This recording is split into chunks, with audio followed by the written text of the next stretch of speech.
presentation, we're going to be talking about learning management systems, also known as LMSs. Learning management systems are online platforms for educational courses. They can be utilized for a variety of ages, from kindergarten through 12th grade, all the way up through college and post-secondary education, and for a variety of purposes as well. They can provide some interesting spaces for blended learning, virtual learning, and even flipped classrooms as well, which, as we know, have been ever increasing ever since COVID-19 and this new technical boom that we're in. There's quite a few LMS platforms that are out there and available of use. In this presentation, we're going to talk about four main ones. We're going to talk about Canvas, Blackboard, Moodle, and Schoology. And maybe you've heard of one of those or more than one of those before. Now, each of these LMS or learning management system platforms has strengths and limitations, and we're going to discuss those in detail. The first one I want to discuss is Canvas. Now, Canvas was introduced in 2008 and has over 7,000 global customers. And what's really fun fact is that it can have over 6 million users online at one time without any slowdown. And I personally have had a chance to use Canvas both in my job where I teach 8th grade science and as a student at the American College of Education. And as a teacher and as a student using Canvas, I can attest that it is a good program and there are some benefits, but as we'll discuss, some limitations as well. So some of the strengths of Canvas is that it's a user-friendly interface. It's easy for educators to create content, and it's easy as a student to be able to figure out where it is that you're supposed to be doing and what you're supposed to be doing, how you're supposed to turn it in. And it allows you as an educator to organize the space the way that you want it, as you can customize each page, you can customize your home page, so on and so forth. It also has a lot of very nice integration capabilities. You can integrate it with Google Apps like Google Docs and Google Slides, which is something that I do quite often in my classroom. Also with Microsoft Teams and Zoom, you can link directly online to your Canvas. It also has great scalability. It can be used at a school or an institution regardless of size. My district is quite small in comparison to, for example, the American College of Education, but both of them are able to use Canvas successfully due to this scalability. It also has very easy grading and feedback. I can attest as a teacher in my 8th grade class using Canvas to grade assignments, it's very quick. There's not really any guesswork about it. It's very easy for me to assign grades and also assign any notifications like late, missing, exempt, so on and so forth. Now, just like with everything, there's going to be some limitations. Some limitations is that you need reliable internet connectivity to basically do majority of Canvas work. Now, in the district that I teach, internet reliability is so-so, which is one of the limitations that we see, is that students are unable to access Canvas if they don't have reliable internet at home. Now, another one is the pricing. Now, with all of these, they might not necessarily have the pricing open to the public to see, but what I could find through doing some digging is that the average contract pricing is going to be $36,000, but there are some schools or some districts or institutions that are quite large and can be upwards of $100,000 or $140,000. Now, the pricing is obviously going to depend on your school, but that's obviously something you have to keep in mind because everything has a budget. The next one I'd like to discuss is Blackboard, and as you can see, the user interface looks somewhat similar to the interface of Canvas. Now, Blackboard is an older platform. It was started in 1997. It has 150 million users in 80 different countries, and it's used for K through 12 education as well as college and graduate programs. I can also personally attest to using Blackboard as I used it in my undergraduate program, and I thoroughly enjoyed it. At that time, I had no experience with any other learning management system other than Blackboard. Now, some strengths of Blackboard is the content delivery.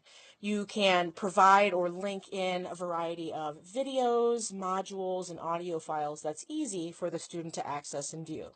There's also a free trial for 30 days to see as a district or as a teacher, an institution, is this platform going to work or is it not going to work, which is nice to not have that obligation. You have that 30-day free trial. It can also host a variety of learning environments like traditional, blended, or fully online programs. When I was in my undergraduate program, it was a blended environment, some online and some in person. There's also quite a few communication tools that can be used between peers to peers or peers to instructors to make sure that everyone is all on the same page and that we're getting all of our questions answered. Now, yes, there are some limitations. One of the limitations is that this LMS system is priced by student. Again, I couldn't find the exact cost as it's not made public by Blackboard, but what I could find is that on average, they're saying it's about $25 to $30 per student, but that could vary based on what features you are choosing as an organization. Now, the other thing is complexity. For a new user that might have never experienced an LMS before, it can be a lot to take in. And so sometimes instructors and students may need additional training to make sure that they can navigate effectively and efficiently through this LMS. Another one that I'd like to talk about is Moodle. Now, Moodle was created in 2002 and has almost 400 million users worldwide. Some strengths of it is a tiered pricing. Of all of the 4 LMSs that I'm going to be talking about in this presentation, this is the only one with tiered pricing. They actually offer 5 tiers, starting with a starter, which is $120 per year for 50 users, up to a standard, which is $1,700 per year for 1,000 users. That is something that is completely unique to this Moodle of the other 4 that I'm discussing as well. Other 3. Now, another benefit is that Moodle has been shown in certain studies to improve student engagement and performance, particularly in the STEM courses or the STEM fields, so science, technology, engineering, and mathematics courses. It also has a very user-friendly interface. It was created from the ground up to be user-friendly. It's easily accessible for inexperienced users, which makes it accessible for a larger population. Now, it also has a very large global community. As I said, it has over 20 million users. That means there's a lot of people out there that you can go to for help, support, tips, tricks, advice, ideas, because there is such a huge global community. Some limitations are the limited scalability. They can have some issues with function and performance when used for larger scale districts or institutions, and there's limited tech support. From what I've read, Moodle does not have an official technical support service, and this lack of support can be a big boundary, a big block for schools that don't have in-house IT support. The last LMS that I'm going to talk about is Schoology. Now, Schoology was made in 2009 and has 20 million users, and it's primarily used for K-12 use. Some strengths are that it's cost efficient. There is a free option for schools that are less than 100 students, and this cost for schools over this 100 mark is on average $10 a student per month, depending on the chosen features. It also highlights learner autonomy. Schoology can be accessed through a variety of devices, allowing students greater access within the course content. Whether they have a Chromebook or a laptop or a desktop, an iPad, a cell phone, they're able to participate in Schoology. It also can integrate directly with PowerSchool. Now, PowerSchool is one of the most widely used information systems in North America, so this is a huge benefit. This can then improve family engagement with these built-in communication tools, and it's almost like a one-stop shop for trying to look at your child's attendance, your child's grades, or any announcements that are coming from the school.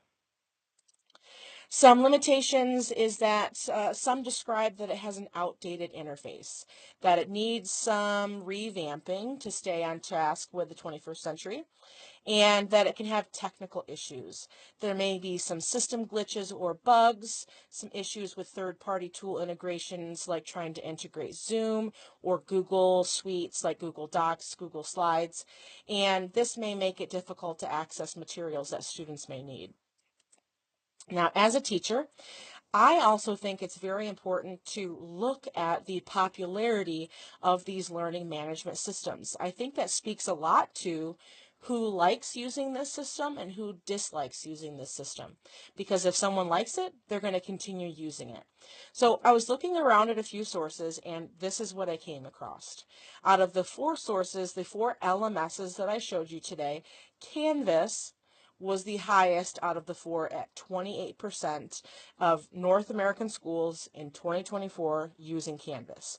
It's then followed by Schoology, Blackboard, and Moodle.